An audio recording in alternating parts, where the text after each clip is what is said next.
Trash Mountain, abandoned tents after detritus on Everest. Kathmandu, Nepal. After every party it's time to clean up, and Mount Everest is no different.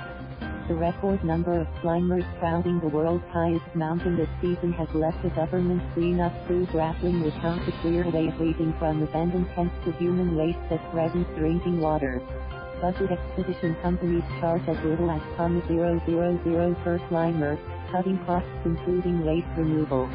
Everest has so much garbage: depleted oxygen cylinders, food packaging, road that climbers use the trash as a kind of signpost. But this year's haul from an estimated 700 climbers, guides, and porters on the mountain has been a shock to the ethnic Sherpas who worked on the government's cleanup drive this spring.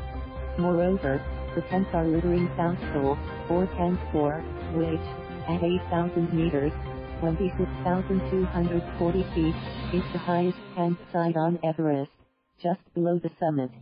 The high line at that elevation has scattered the tents and trash everywhere.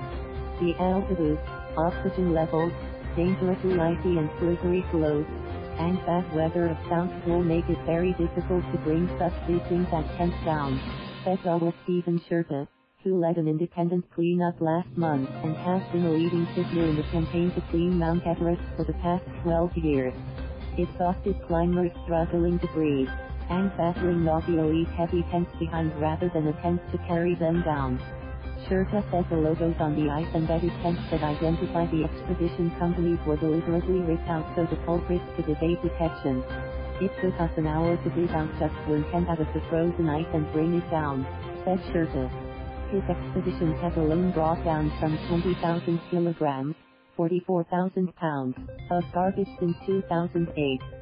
Sherpa estimated 30 tents have been left on South Col, and as much as 5,000 kilograms, 11,000 pounds, of trash. Bringing it down is a herculean task when any misstep at such altitudes could be fatal. It is impossible to know exactly how much litter is spread across Everest because it only becomes visible when the snow melts. At Camp 2, 2 levels higher than base camp, the campaigners believe that around 8,000 kilograms, 17,637 pounds, of human excrement was left during this year's climbing season alone. Some climbers do not use makeshift toilets. Instead, they dig a hole in the snow, letting the waste fall into small crevasses. However, rising temperatures have thinned the glacier, leaving fewer and smaller crevasses. The overflowing waste then spills downhill toward base camp and even communities below the mountain. People living at the base camp use melted snow for drinking water that climbers' toilets threaten to contaminate. During our expedition to Camp 2, 8 of our 10 Sherpas got stomach illness from bad water at Camp 2, said John All, a professor of environmental science at Western Washington University who visited Everest on a research expedition. For the Nepalese who regard the mountain as Sagarmatha, or Mother of the World, littering amounts to desecration. Climber Nima Doma, who returned recently from a successful ascent, gets angry thinking that the sacred mountain is being turned into a garbage dump. Everest is our god and it was very sad to see our god so dirty. How can people just toss their trash on such a sacred place? She said. The trash is creating danger for future climbers and spurring calls for action now.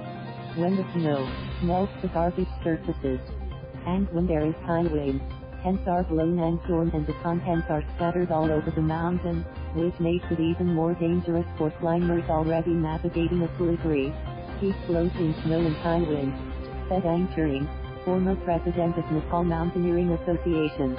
Ang Dorjee, who heads the independent Everest Pollution Control Committee, has demanded the Nepal government whose general oversight of Everest has come under scrutiny this year as climbers died waiting in line to ascend to institute some rules.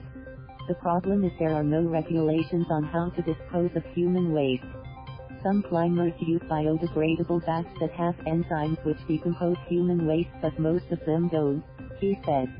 The bags are expensive and have to be imported from the United States. The biggest problem and concern now on Everest is human waste. Hundreds of people, who are there for weeks, go to open toilets, Tshering said. Melting conditions at Kathmandu create an odor that is sickening to climbers, and the waste will eventually contaminate water sources below and become a health hazard, he also said. Tshering and other mountaineers said the government should mandate the use of biodegradable bags.